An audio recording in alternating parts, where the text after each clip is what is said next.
What up, YouTube? Guys, the swell has picked up. It is like jacked up so much. The big wind swell came through, so I'm gonna launch the drone. I thought today is a really bad day to launch the drone because it's so windy, and I pray to God that my drone actually comes back to me. Come back to Papa.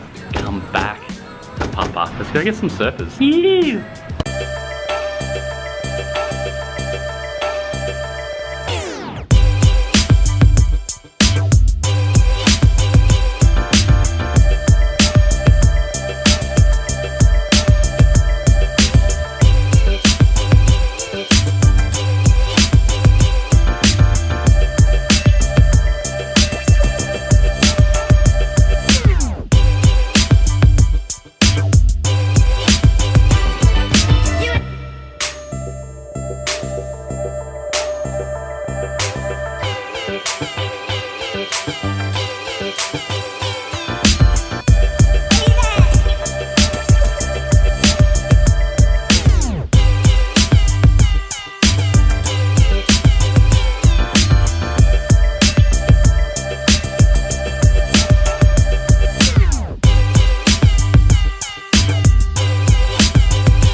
How good is drone footage? Like seriously, I swear drone footage is a game changer. When the drones came out, it just changed the whole way people actually captured content. I remember the first time I actually saw drone footage, it was, I think it was in Hawaii. Someone was flying a drone over these surfers and I was like, that is some sick helicopter footage. And then when I look closely at it, I'm like, how the hell is a helicopter that close and getting into those positions?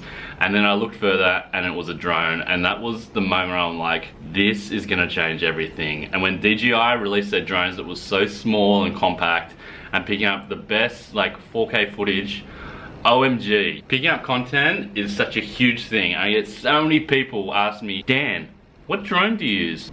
Dan, that is some sweet footage. Like, are you using a drone? How much is your drone? Is that a DJI Mavic? What drone do you recommend? Which one do you have? I want to buy a drone. Is that a Phantom DJI thingy-bob that flies in the sky? So with so many questions about the drones, I thought I'd help you guys out and help them work out which drone maybe that they should buy. So let's wind things back. When the drones first started coming out, I was lucky enough to be given one of the Parrot drones. Now this is a smaller compact drone.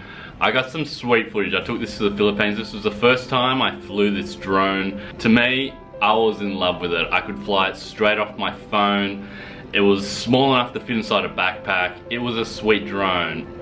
But, there's always a but. With a small drone, small capabilities, it could only do 1080p, but it fit inside my backpack, and virtually there weren't any drones that just fit inside a normal backpack. I put the whole box that the drone came in inside my backpack, and I was stoked with it. I jumped to the back of boats going through the Philippines, copping some sweet footage, taking off the beach.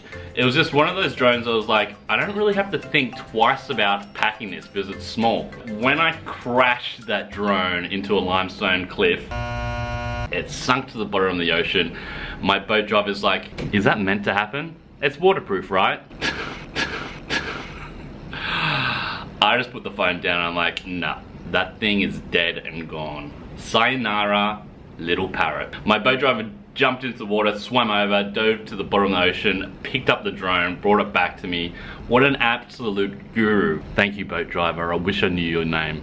I'll give you the biggest shout out right now. He was such a gem. So I dried that thing out for so long. I was hoping to get the drone footage that I just got the sweetest drone footage from all of the Philippines. I got up so early in the morning, got my own private boat, went to the islands before the tourists got there, and got some sweet aerial footage of the islands, of me doing flyaways on there.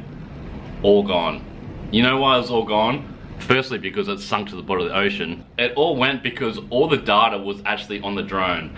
Now that's one of the drawbacks of those Parrot drones, is that There's no SD card that you put in and out to take the content off. All the hard drive and everything is built into that drone. I like to be able to pull the card out and put it into a computer and just drag everything off, or just swap cards. So when I was in the Philippines, I could have like put a card in, flown around, brought it back in, taken that card out, put it inside my bag, and then grabbed a new card, put it inside the drone, and then at least when that drone crashed to the bottom of the ocean, I would have still had that footage on that other card. All that footage is gone.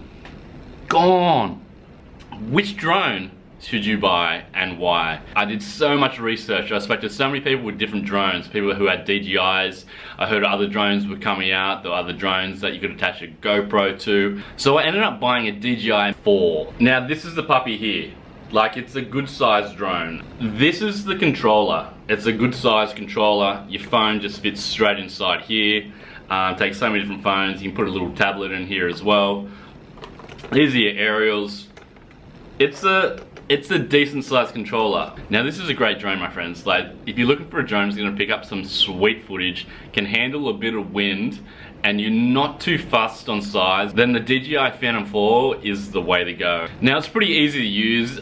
Like everything, it takes a little bit of getting used to the controllers, which way they go and all that stuff, especially when the drone flies around and it's facing the opposite direction to you. Everything's kind of in reverse, but you get used to that. So this is a sweet drone. I used it for so long and I still use it today. I have two drones now. I upgraded to the DJI Mavic Pro. The reason why I upgraded to the DJI Mavic Pro is because it is so tiny. Check out the size of the Mavic Pro. It is ridiculously small. I travel so much around the world, and to think about taking a drone that is that big, like the Phantom 4 size big, it's always something that's on the back of the mind. Am I gonna use this drone enough to warrant taking this around the world or taking this to a location? Because the backpack for this drone is pretty big. So the Mavic Pro eliminates all that because it's so tiny. I don't even think twice about taking that drone. I just fold it up, put it inside my backpack, and I'm ready to go. Whether I use the drone or not, it's there, and there's no sacrifice in weight really, or like space in my bag. I can fit all my camera gear,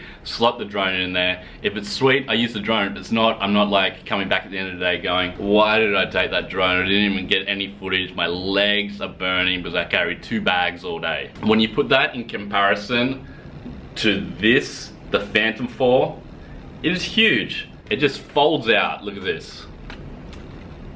Kaboom. There's one slide out like this. That is your drone. Check out how small the controller is on this. This thing is ridiculously small. Like seriously, your phone just slots in here. Now, if I give you the comparison of this controller versus the Phantom 4, those controllers, like seriously, this thing is a keg. This thing is like some kind of mini Game Boy. This picks up 4K footage.